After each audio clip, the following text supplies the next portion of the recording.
you suggesting that someone's trying to make a real-life sequel? Stab 2? Who'd want to do that? Sequels suck. No, come on, man. Oh, please. By definition alone, they're inferior films. Bullshit generalization. Many sequels have surpassed their original. Oh, yeah? Name one.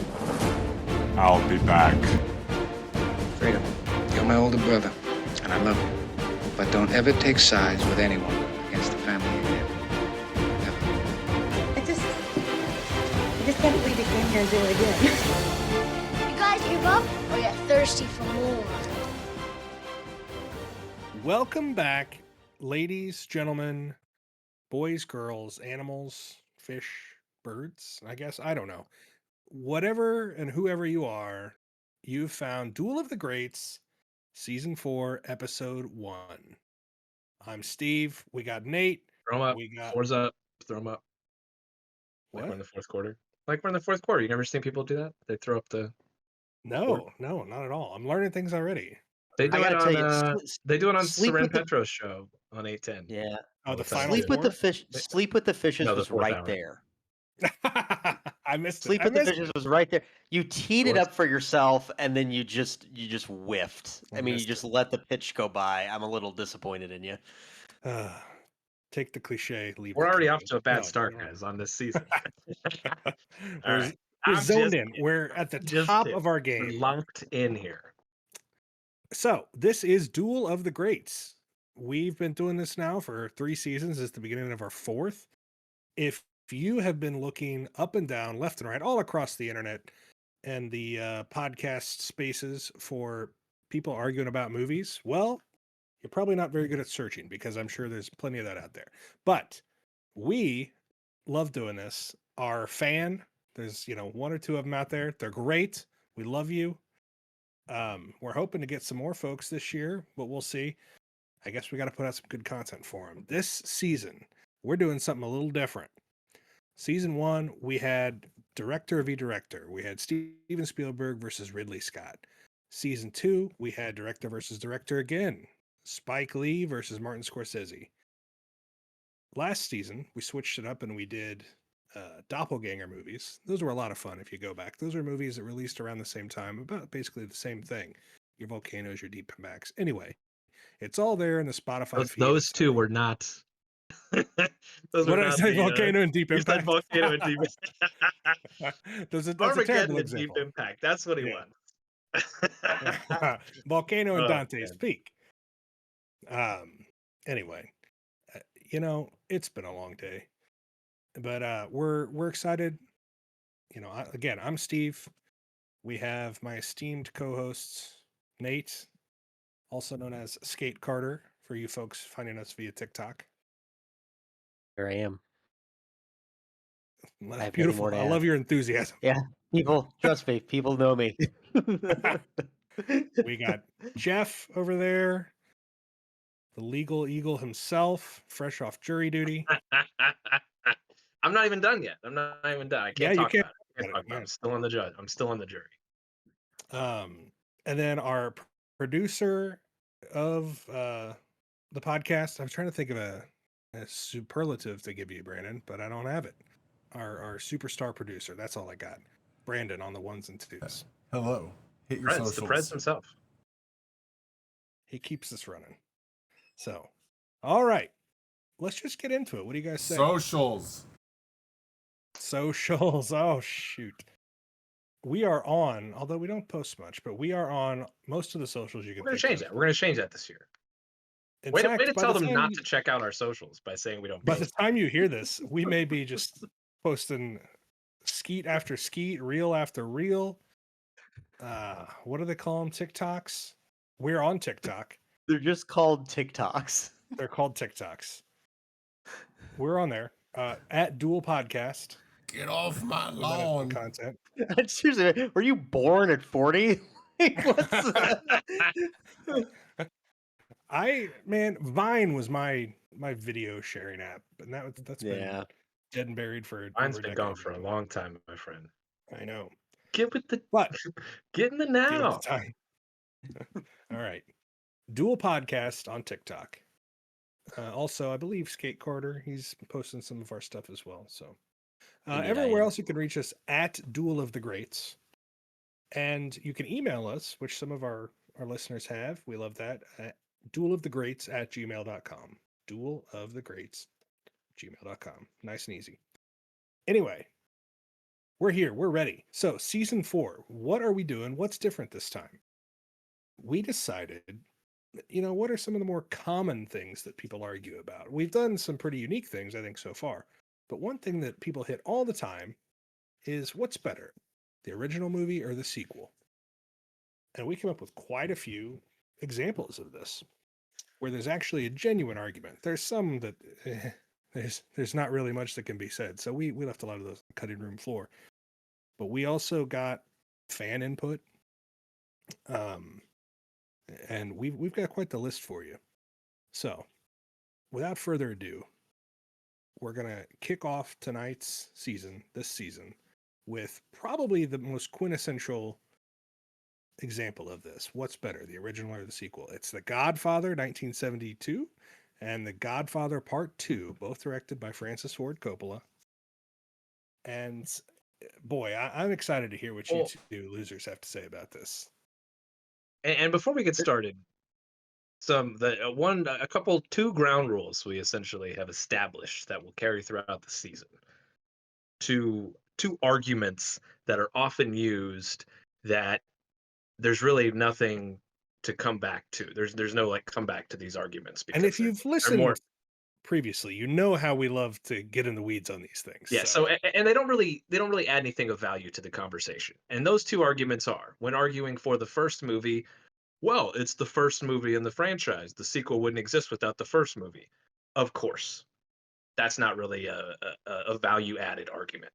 And then the second argument goes for the second movie, which is, it's got a bigger budget and the effects are better and these sorts of things, right? That's just not, of course, because the sequel or because the original was so successful. So again, those two don't really so we've thrown those out. Those arguments are ones that we've all agreed that we're just not going to use throughout the season.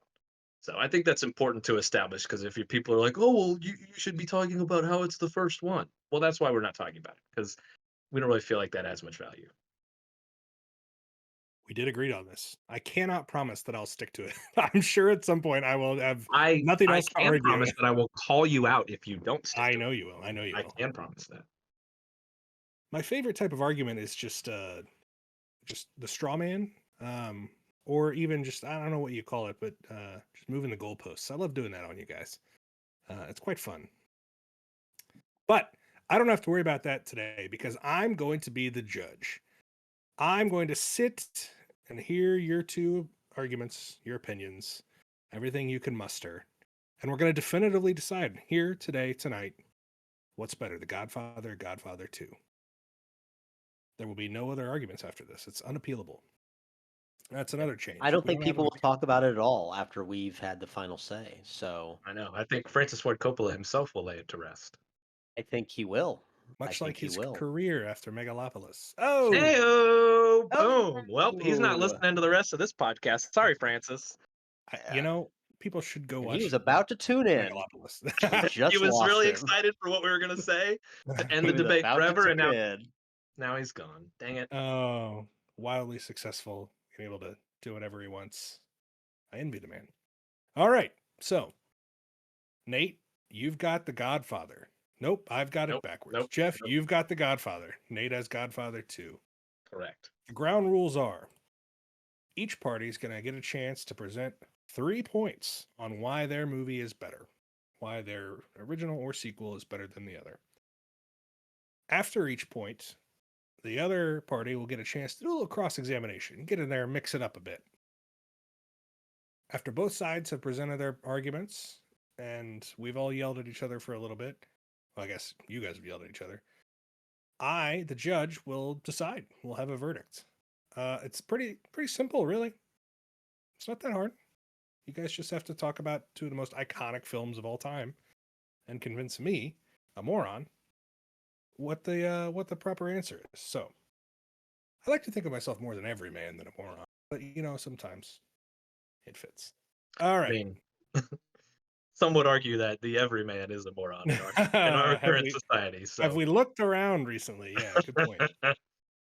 Um, I'm pretty easy to please when it comes to movies, so I don't know if that stands up to 3 seasons worth of evidence at this point, but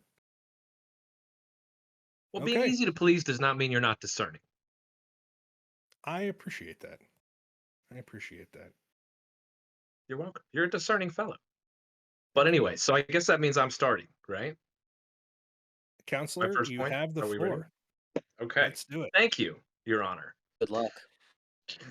The first point to bring up about why The Godfather is superior to The Godfather Part II is maybe the most obvious, but nonetheless still the most important, and that is the performance of the Godfather himself, Marlon Brando, in the first movie. This is an absolutely titanic performance that we're talking about here. He won the Oscar for this. It was his second and last Oscar. Yeah. And it is, I think it's fair to say it's generally considered one of the top performances of all time.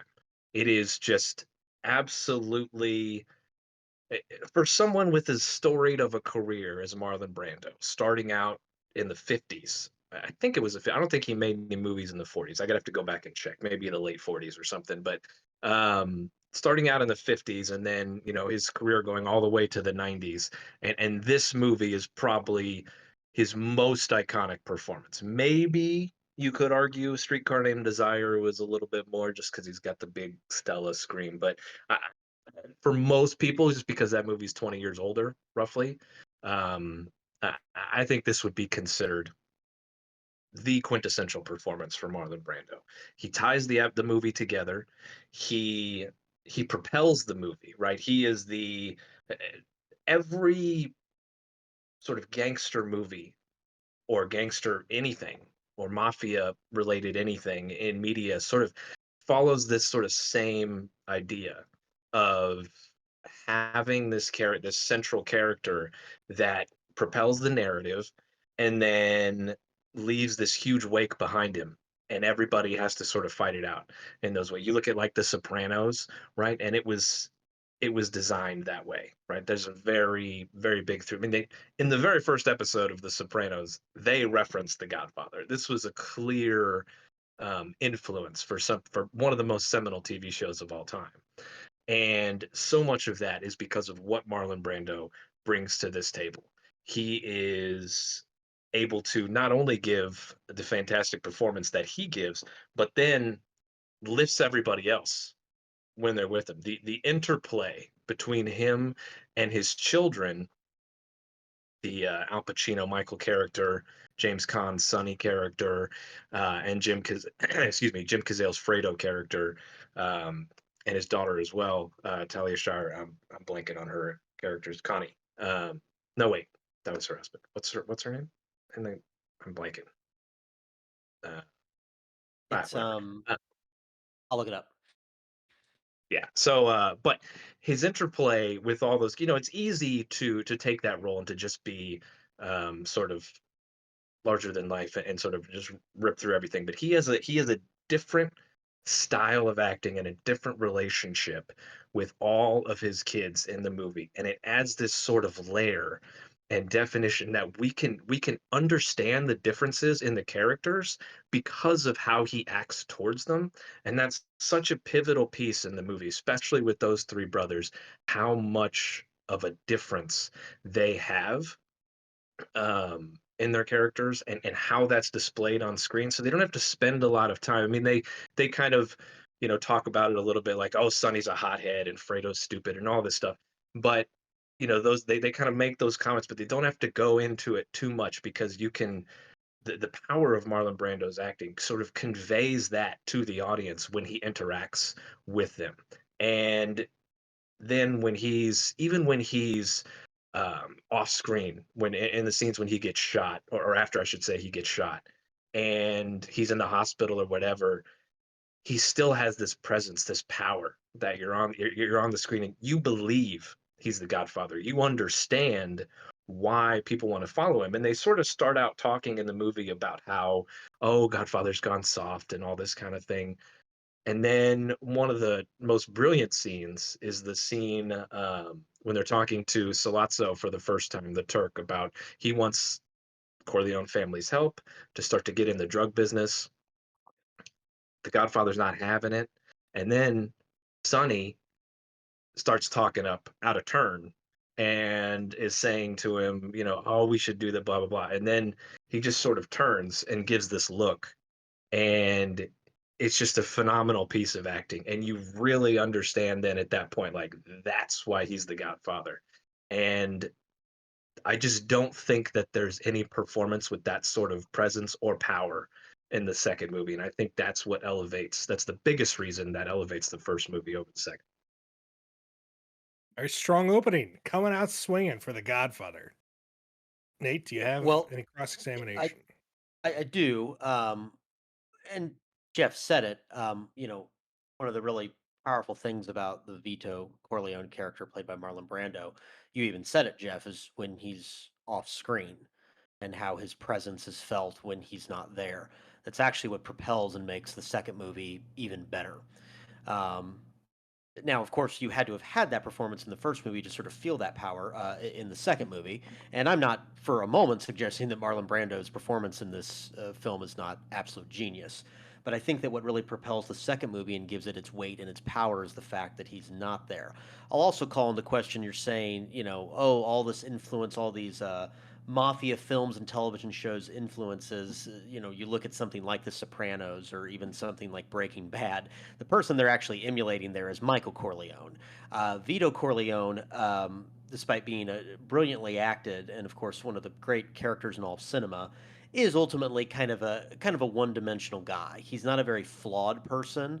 What most crime movies have emerged out of is actually Godfather 2, where you really see Michael Corleone being an incredibly flawed person, an incredibly flawed leader. And in a number of ways, the story really becomes about his inability to live up to who his father was and how, again, of course, how Godfather 2 is constructed, that you sort of see Vito Corleone building his empire by bringing his family together. You see Michael Corleone building his empire by breaking his family apart. And that dichotomy is really the crux of Godfather Part II and is what makes Godfather 2 a much more interesting movie, I think. Again, I'm not going to for a moment suggest that Marlon Brando's performance in Godfather 1 is not the stuff of movie dreams. I mean, it's just it's a stunning performance. Of course, Marlon Brando was a great actor. And I'd agree. It's probably his most iconic role. You left out On the Waterfront. I could have been a contender. I'd maybe throw that one in there. That's a fair point. That's a fair point. Yeah. I'm not going to nitpick that though. I mean, if you're going to say, I'm fine saying Godfather is. I think the reason for that is that I think more people probably associate that with Robert De Niro and Raging Bull doing a Marlon Brando impression in the mirror. It's definitely one of those things when people say I could have been a contender, they don't really know what movie it's from. Yes, it's definitely one of those lines. Whereas I'm going to make him an offer he can't refuse. People, I think, are pretty solid on where that comes from. So I'm fine with the point that Jeff is making. I think that my opinion is going to be that it is actually, because of that performance, it is the absence of that and the weight of that absence that gives the second film the second film its weight and this really profound thematic material that it draws from. It's a bold counter argument. Nate is already breaking the rules, and he's arguing for the second movie that we weren't for the first movie. I'm just kidding. But that's I'm doing it. Yeah, I was gonna say, but we were afraid that the original was gonna use that argument. I switched it up in the sequel. In reverse. Right. If the original had a bigger budget, I'm okay with bringing that up. I just love that his counter was the Family Guy argument. It's like too healthy. It's too good. The performance is too good. It's too disgustingly good. All right. So we're still feeling out the vibes of how we're doing this. Do you want to have a chance to respond to that, or would you like to go to your second piece of evidence here, Jeff? In general, I think I might need to respond, but I don't know that I necessarily. I'll just hit us. Too much. What's your second point? So my second reason for why I think The Godfather is better is the interplay between the characters, which I already sort of alluded to in my first point. But even beyond just how Vito interacts with his children, the children themselves and how they interact with each other and the family dynamics at play with the mother and the sister and all of them, and how and Tom, of course, Tom, I didn't mention him in my first point, but being the sort of adopted brother, they all look at him like a brother. He even says in the movie, that he was as much a father to me as you or Mike when he's talking about Vito. So um just those characters all being in the movie and all being sort of major players, except for Michael initially, right? Because he's the guy that they wanted. They didn't want this for him, or Vito specifically didn't want this for Michael. So seeing the initial sort of um, meshing of Michael into the quote unquote family business, and all that coinciding with Vito getting shot, Michael deciding he wants to fully go in now, and he wants to be a part of the family. One of the most amazing scenes in film history, right? The diner scene where Michael's having dinner with the Sollozzo and shoot, I cannot remember the name of the cop, played by Sterling Hayden though, and they're he goes to the bathroom. He grabs the gun that they hid in there. He comes back out. They're trying to talk to him in Italian. They're trying to talk. Salazzo's trying to talk to him about this, what he wants from the Corleone family in order to end this feud that they're in. And then you slowly start to hear this sort of train noise in the background that picks up and picks up and picks up. And it gets really close where you feel like the train's about to run into the diner and crash through the window. And that's when Michael stands up and shoots them both. And boom, he's in. His path is forever changed. That's who he is now. And you don't get that powerful of a scene if you don't have all the interplay leading up to that. If you don't have Sonny sort of, patting him on the cheek, like in a very condescending way, like, oh, you can't do this. You got to get up close. You got to go bada bing, all this stuff. And then, Fredo being just, three sheets to the wind half the time and not knowing what's going on and all this stuff. And so, and then also, of course, something we haven't mentioned yet that I should have brought up, especially in relation to Michael, Diane Keaton's performance, right? Which probably shouldn't say this, but I'll admit I think it's stronger in the second film. But I think where she's at in the first film really sort of shows, where Michael is, and then the difference between like after he leaves and goes to Sicily for a while, and then he comes back and he tries to get with Kate. And you can see in her face she doesn't recognize this man.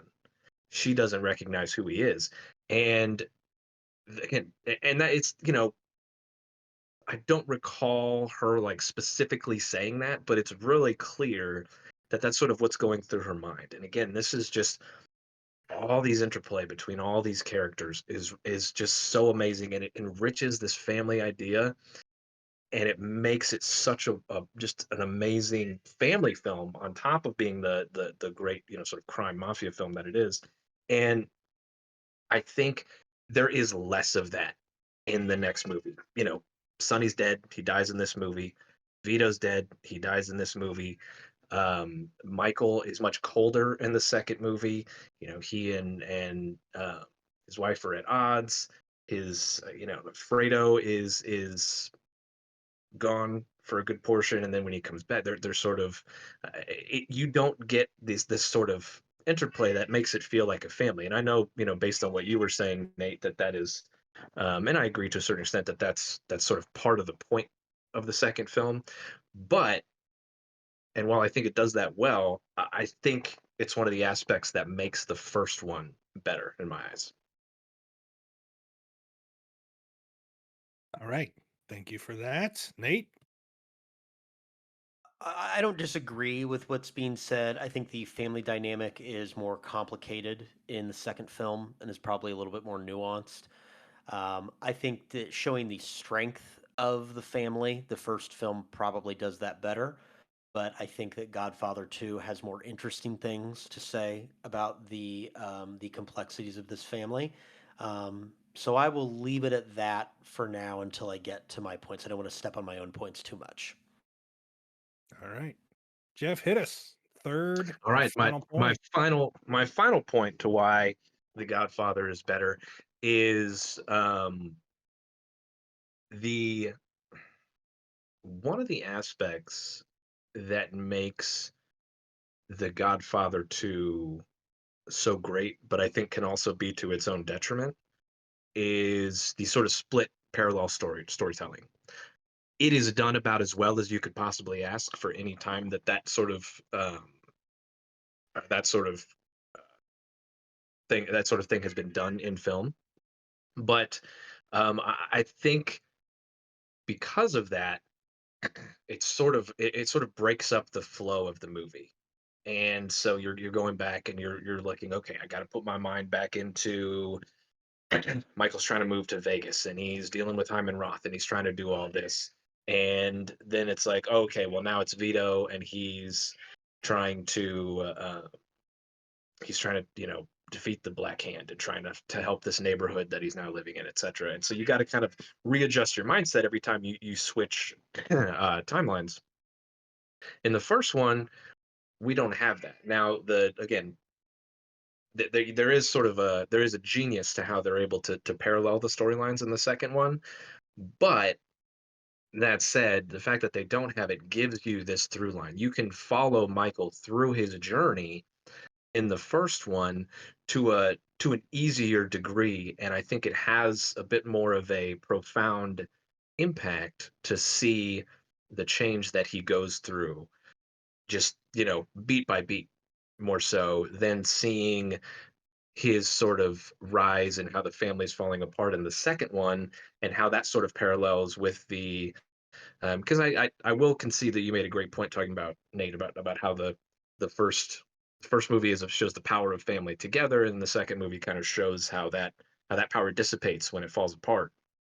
Um, and so along those same lines, I think that's another reason why the first one is stronger. It can you have that through line much that you can see beat by beat, scene by scene, how everything's evolving. You get that more anticipation because every time in the second film, every time they switch timelines, there's sort of I don't even want to use this word of a lull, but there's sort of a slow period. They have to kind of ramp you back up into each timeline.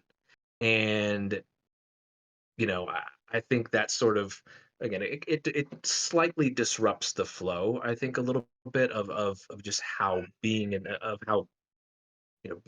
that movie is for you. And so I think that's an advantage that The Godfather has over that.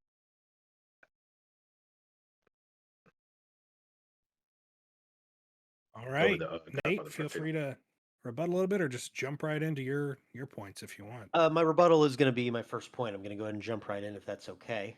I already So said it was. You don't need to ask again.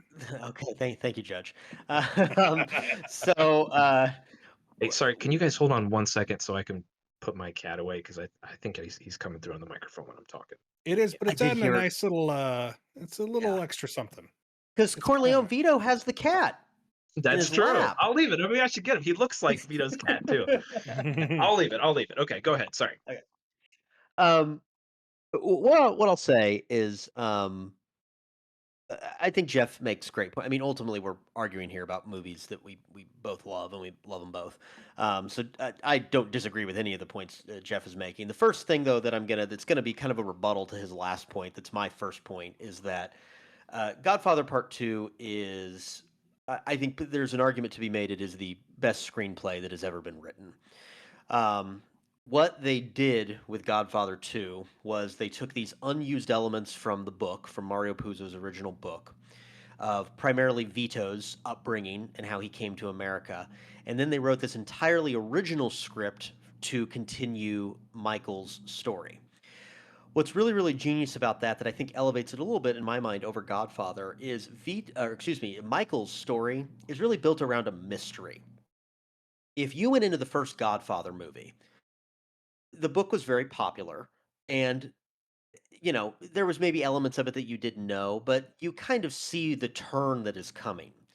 What's great about Godfather Part 2, if you can put yourself in the place of moviegoers at that time, is there is this inciting incident where there is a hit on him in his home. In my home? In my bedroom where my wife sleeps? In his home, okay? And what that does is it propels a mystery, and it's about figuring out what happened. And so it makes kind of a more interesting, compelling story because you slowly start to realize that there's someone on the inside, someone deep on the inside that had something to do with this. You talk about these family dynamics, Jeff, as it starts to reveal itself that Fredo is this guy on the inside. That whole narrative is a much more compelling, complicated, nuanced look at brotherhood and family than I personally think than anything in Godfather Part 1. Godfather 1 is kind of a happy family, and I think there's sort of some surface element family thing. I mean, I love what you said there about it kind of being a family film. And it is. It has a very interesting sort of family dynamic to it, but it's all kind of a surface level thing. What Godfather Part 2 is, it sort of takes a surface level thing and it just breaks it all apart, and you get to see these really, really complex relationships evolve. So, again, to summarize, my first point being that the script is built around a mystery, and that mystery allows us to dive deeper into the complexities of the Corleone family. Yeah, Okay. and I would agree that it's there is that mystery element, but I, I kind of uh, I kind of found that aspect personally to be a little the least interesting part of the film until we find out who it is. So I guess that inherently makes it interesting, but like I didn't necessarily care about the sort of investigation, if you will, of trying to find out who it was so much as I cared about, like you mentioned, the dynamics at play once he finds out that it's Fredo. And then it's like, oh geez. But um, I would push back on the idea that there's a little bit more that it's more surface level in the first one. I think it's more concentrated in the second one because Sonny's not there, and he was such a powerful force in the first one before he gets killed. That so without him there, I think it sort of allows a little bit more room to breathe with Michael and Fredo because Sonny's not there to sort of moderate or just sort of stomp all over him like he sort of did in the first one. But I also think in the first one you have because Sonny is that guy. He's big and he's brash and he's loud and he's all over the place. But then you know after Mike decides that he's going to kill Sollozzo for the family, there's a really poignant scene where Sonny James Caan is sitting there and you hear his voice at a level and a tone that you just never hear either before or since in the movie, where he's like, and I'll square things with mom, and when it's safe I'll get a message to your girl and all that. And it's like you can tell it's clicked for him. He knows this is the last time he's going to see his brother. He didn't realize it would be the last time ever, but he thought it would be the last time that for a while. And I think that was very poignant. I think there are some moments like that. So I can definitely hear the argument that it's sort of more concentrated and more concentrated, in the second one, that maybe gives you a little bit more to explore between the specific relationship. But I just think as a whole, I think it's a little bit more than surface level, I would say. All fair points. I think that we're I'll be the probably judge getting of that. in. Yeah, I think Steve will be the judge of that, and he'll be the final say, and no one will ever talk about these movies ever again. Um, so, kind of just to go right into my second point, because I think it again kind of builds off what we're talking about here a little bit. Uh, the criticisms of Godfather, I guess, sort of the surface level criticisms are, and I think Steve, you kind of made your initial react because Steve famously had not seen these movies until this past year, which I think he was failing to mention, but I will definitely bring We that we up. literally dragged him to see these movies. Yes. So We did Jeff and spend I a literally combined sat him down and 7-8 sat him in hours. between us on a couch, and You're and not yeah, leaving. right. But Steve, your initial reaction was we watched them. We watched them a couple months apart. We watched the first one. A couple months went by. We watched the second one, and your initial reaction was that the first you liked the first one more. I'm not saying that that's what you're going to pick tonight, but you said that you like the first one more. And you said that the first one moves a little bit quicker. It is a little bit shorter. It's the quickest 2.5 hours at the movies. I mean, it moves at a much quicker pace. And so the flaw that I'm putting in air quotes, if you can't see me, is that, well, the second one is just paced much more slowly. I think that this is actually its strength. What I wrote here literally in my notes is its flaws are its strengths. Okay. There are quieter scenes in this movie that again really dive more into who these characters are. There's like one of my favorite scenes in the movie is almost sort of this kind of like a Stations of the Cross metaphor where Michael and Fredo are in Havana, Cuba, and Michael kind of says, "I thought we'd maybe go out, get a drink somewhere." And they're sitting at this little outdoor diner, and it's how do you say banana daiquiri in Spanish? He goes banana daiquiri, and it's this really quiet moment between the brothers, and there's this brief moment where Fredo's about to tell him, and he just says, "Mike, I was angry with you." There's this long pause, and he doesn't say it, but they both know. Even Michael, kind of before he truly knows, he knows. Those types of moments that move slow and are more nuanced and patient are what make this movie just a little bit better. While the first movie is brisk and it moves quickly, it doesn't allow for those kind of moments. And again, the benefit is that we kind of know these characters. The benefit of the first movie and sitting through 7.5 hours of film is that you get to know these characters a little bit. So there's a little bit of benefit of having the first movie for that. But I think that there's small moments like that that are just so powerful. The other thing I'll say that I've already mentioned is, again, the big flaw of part two is, well, it doesn't have Marlon Brando's performance. Okay, Vito is in it as Robert De Niro as a young man, but it doesn't have this towering performance of Marlon Brando. But again, I think his absence is what makes the movie better.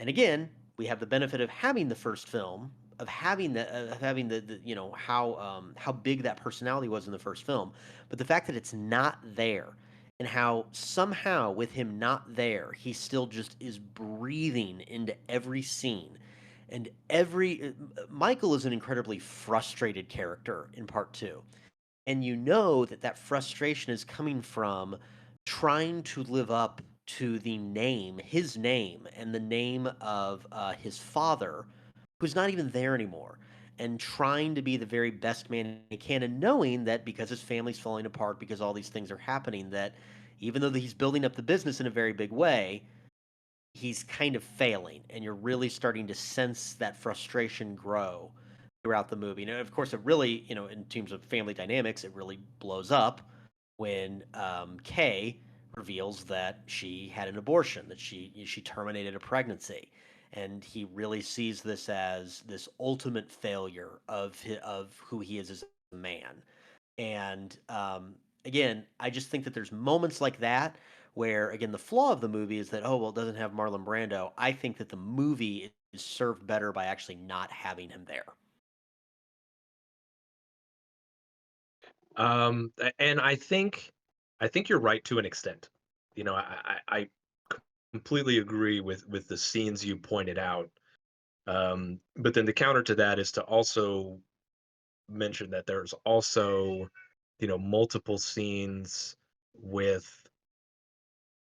Michael and Hyman Roth that don't, because we don't know Hyman Roth from the first movie and he's a new character introduced in the second one.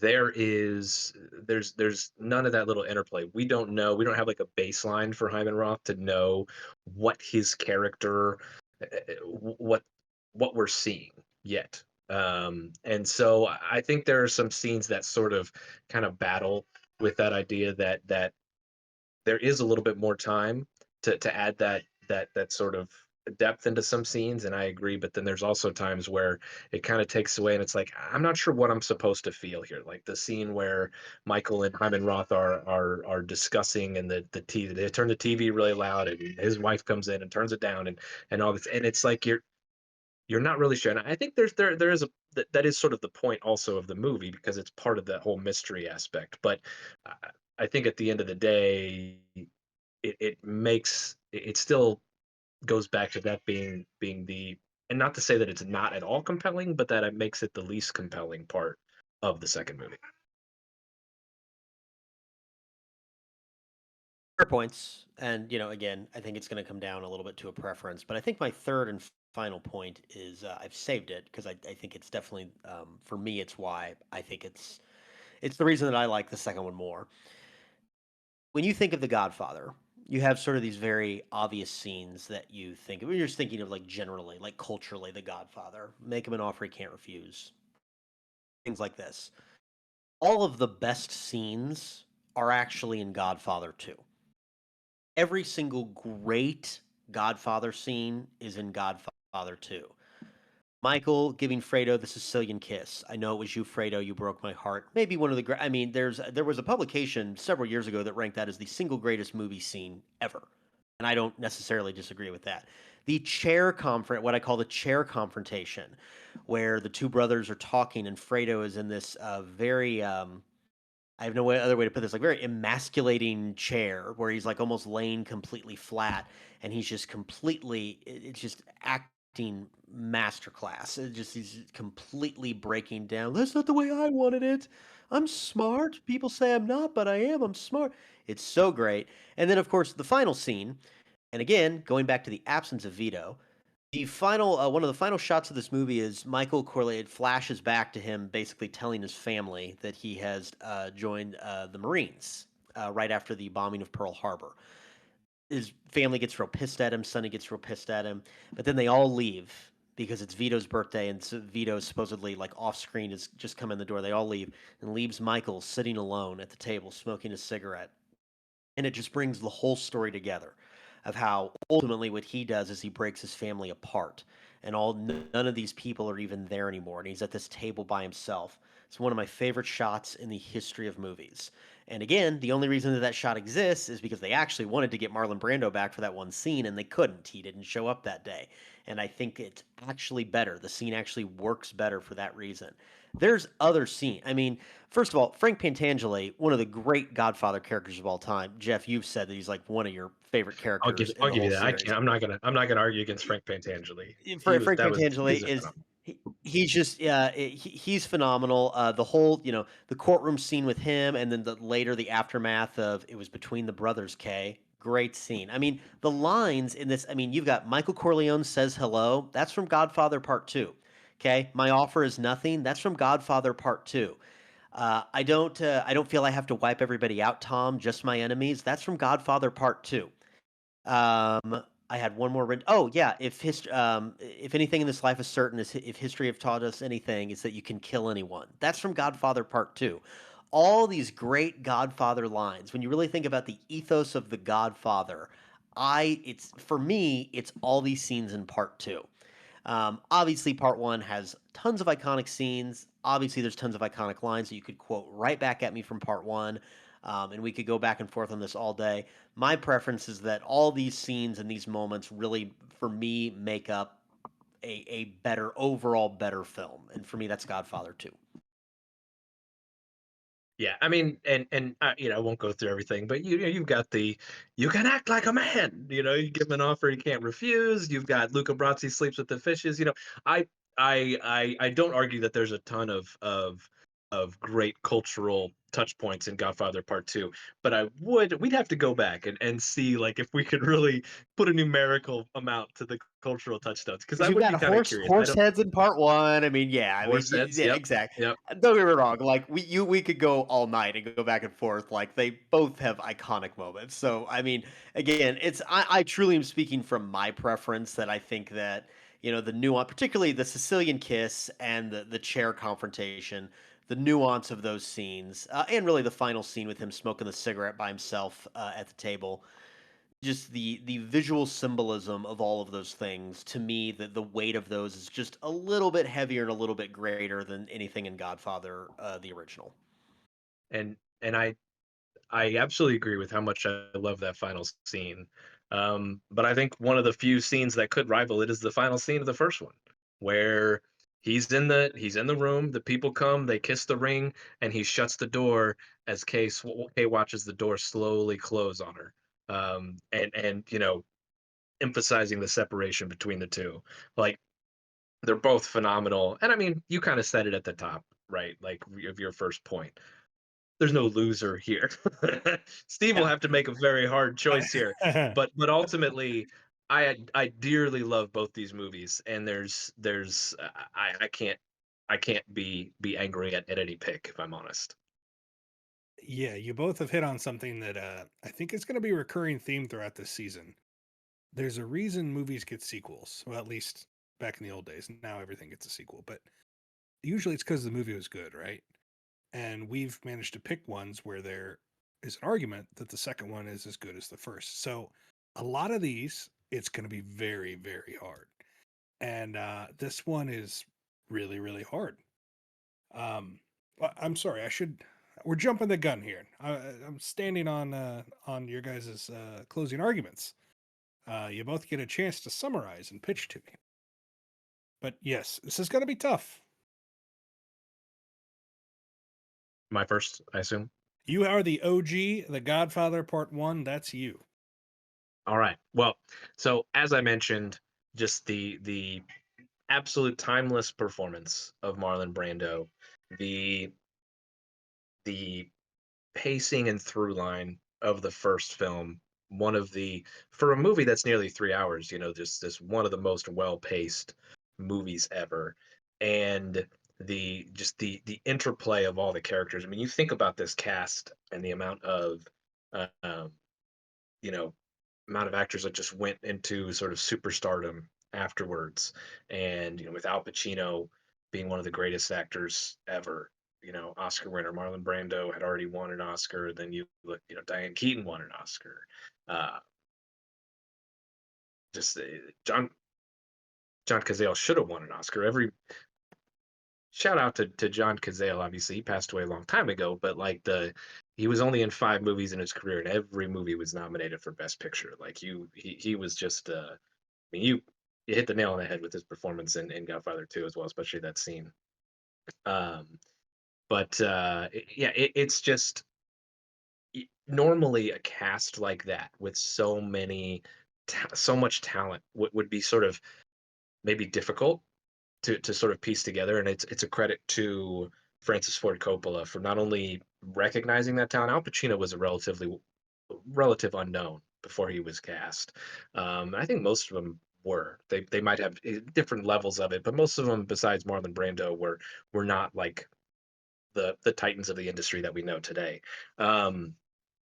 But it was truly just an incredible feat that you could have all these actors, all this talent, and it works so well, and they don't step on each other. I mean, the characters might, because the characters are supposed to, but in terms of acting, and it all meshes so well, and it's just such a phenomenal piece of filmmaking. Like, when you think of this sort of auteur filmmaking that really came about in the 70s, The Godfather is sort of the pinnacle. It really started that rise, and its impact on film industry, it never went away. It's one of the most impactful films of all time, and it's because of how well all those things were done. So many people have tried to replicate what it did, and some have maybe even come close, but none have quite captured it all the same. And I would even argue that even the second one didn't quite capture it all the same. So it's yeah, there it is. Thank you, Nate. I think that we can have lots of debate about what the greatest movie of all time is, and certainly people are going to debate that until the end of time. And the original Godfather is one that's often cited, and you can pull up, AFI list and the Sight and Sound list and directors list and all this stuff. And The Godfather, the original Godfather, is certainly in that conversation. Let me tell you where there's no debate. There is no debate that Godfather Part II is the greatest sequel ever made. This is a season in which we are talking about originals versus sequels.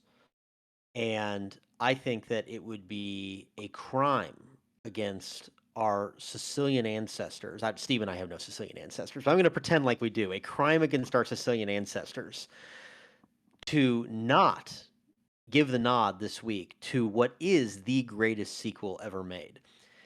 And the only final point that I'll add to all of that is, again, just to kind of piggyback on Jeff's point, I don't disagree that the original Godfather was immensely influential. But all these things that he's describing, all of these things, all these TV shows and movies in which you have these very flawed protagonists, what they're emulating is Godfather Part II, not the first Godfather. Everyone has a single direction they're going in the first Godfather. In Godfather Part II, they are directionless. And that is what all of these stories and all of these movies that have come since are trying to emulate.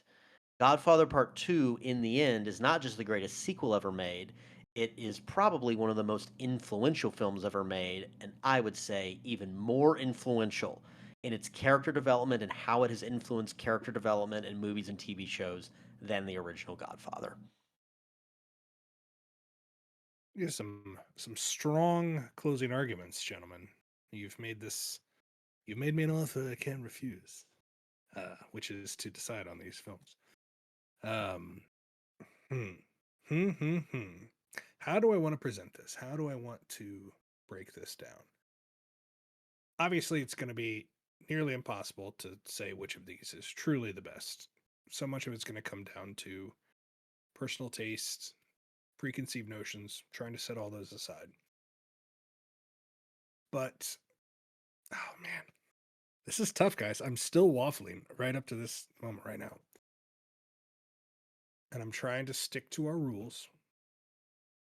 You know, one doesn't win just because two wouldn't have existed without it, of course. But what is the better movie? What is the better movie? And I think for me,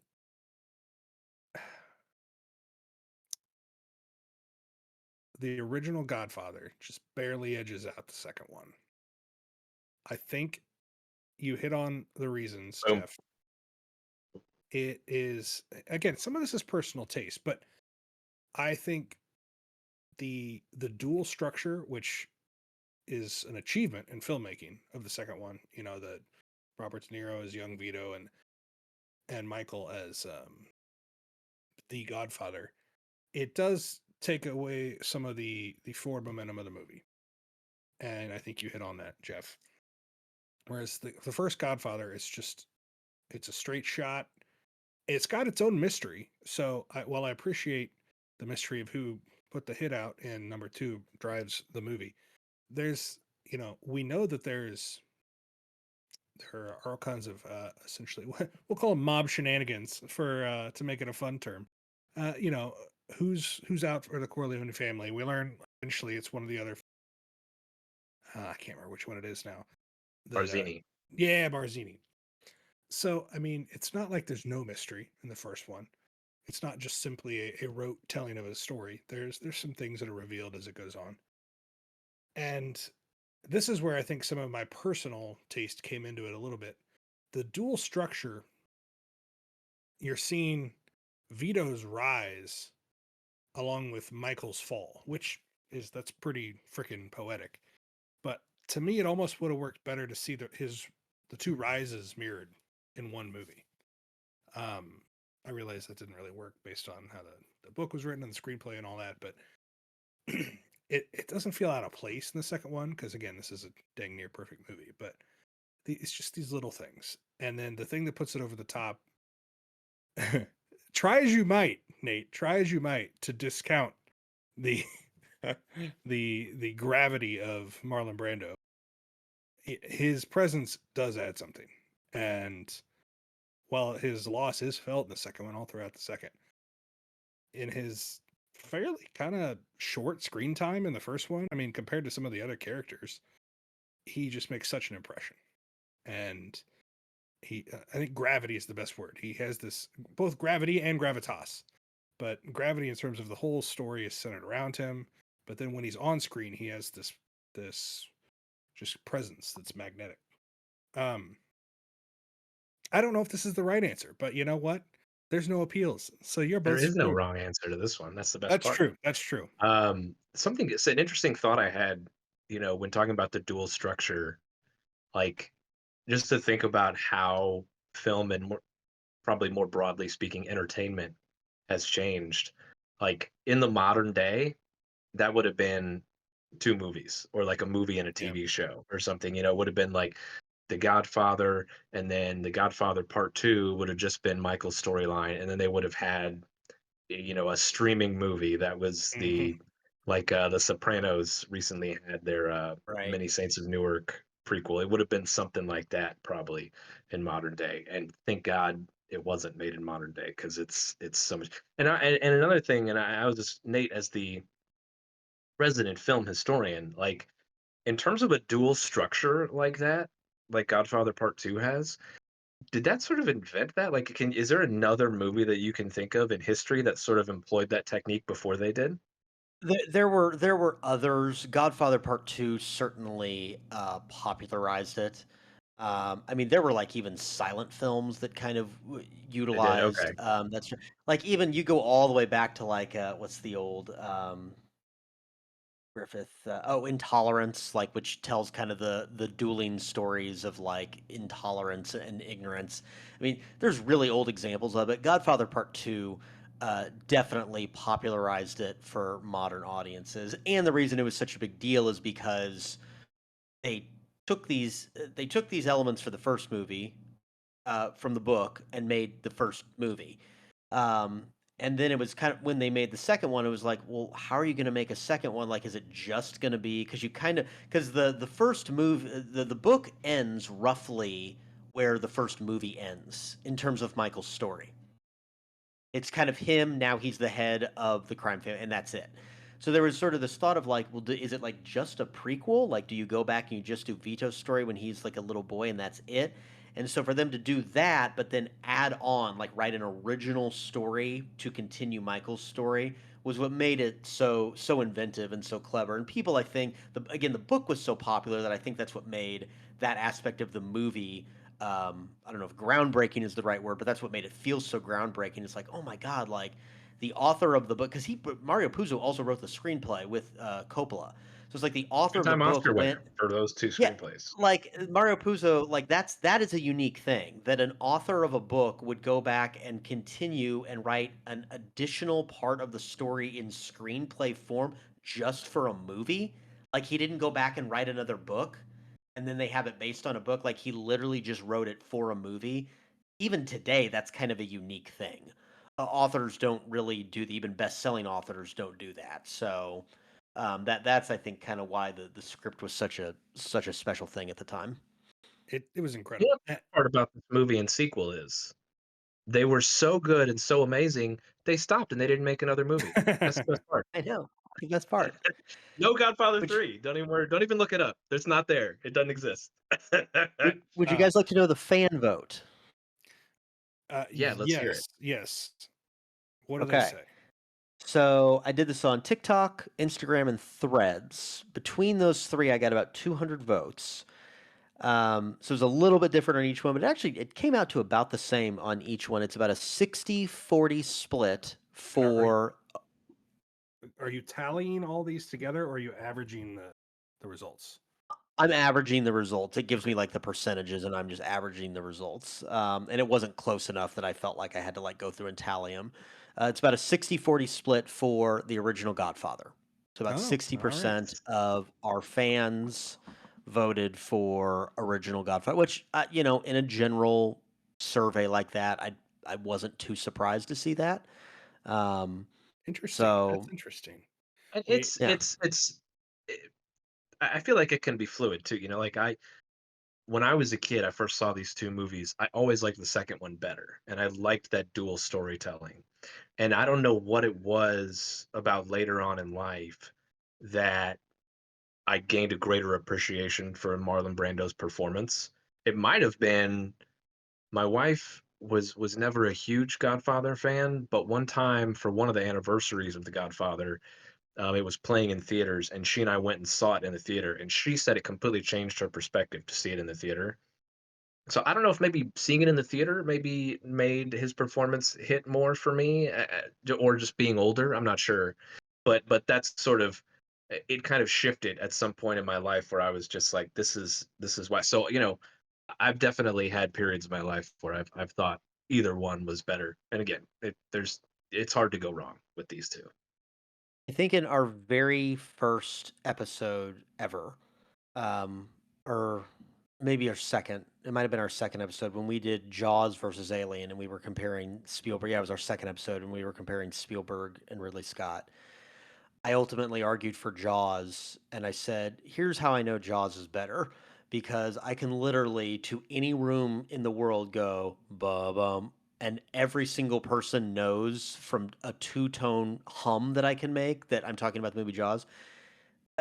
The Godfather, despite my attempt to downplay it, if you just say The Godfather to a room of people, the first thing people think of is Marlon Brando as Vito Corleone. That just is what it is. Yeah. Even though Michael Corleone is the main character, even though it's about his character arc, people think of Vito Corleone, and the first thing they probably think of is, I'm going to make him an offer he can't refuse. That's just it.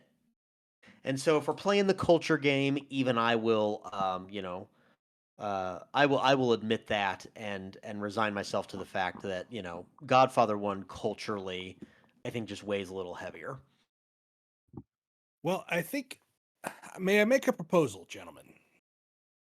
Please. You said this, Please. Nate, and some other article I was reading said this as well. They said Godfather is the best movie ever made. And they said Godfather 2 is the best sequel ever made. And Nate, you said that as well. This is the best sequel ever made. So I say, as we go on this journey this season, not only do we do the head-to-head in each episode, but I say we go ahead and we put Godfather 2 currently on the pedestal as best sequel ever. And then every week we see if a sequel manages to knock it off. This would be, I Okay. mean, we're That's a looking good at idea. we're looking This at is a great fun little- sequels. I'm fine with that because there's a few. I say that I believe that, but there's some reservations. There's a few we're going to talk about that will. And I think it's an important distinction to say that a movie might not be a better movie, but could be a better sequel. Excuse me, but could be a Yeah. better sequel. I think that's possible. Yeah. So that's a way to make it so, because of course, Yeah, it I'll doesn't tell you, necessarily have to win. no its movie on our week. list compares to Godfather Part II. Right. I'll say that straight up. But there might be a movie that's a better sequel to its original than Godfather was. I like it. There's one in my head, but I'll save it for when we get to that end. Don't There's say one it. immediately in my head that I think of. Don't Yeah. say it, or you'll sleep with I'm the not fishes. saying it. I'm not saying. And then I think there's one in Steve's head. That's a death threat I know on a what that podcast. Oh, there is one in my head. I know exactly what you're thinking. Oh man. All right. That's not very good We'll get there. podcasting, We'll get just there. hearing me go, ooh man. Okay, we're gonna get there. Don't worry, folks. We've got a stacked lineup for you guys. Do we want to give them a taste, or do we want to just leave it as a surprise? Well, I guess it won't be a surprise because they'll have they're doing. Yeah, we're gonna be posting it. Maybe you can give them like just for the end of this, give them like the next couple weeks, maybe. All right. Maybe I will. You put me on the spot. Maybe I got it pulled up. I can give them if you want. Why don't we have Yeah, Jeff let's- give them? So next week will be the beloved Father of the Bride duology. Fantastic group of movies here. Steve Martin, Diane Keaton. Look at that. She'll be in the first 4 movies that we do. Who knew? Who's arguing what on that? Nate has Father of the Bride, and I have Father of the Bride Part 2. So we're switching. Nate gets the All OG, right. and I get the sequel next week. And then should I go one more week, and then we'll call it, or Give 'em just a the next week? taste.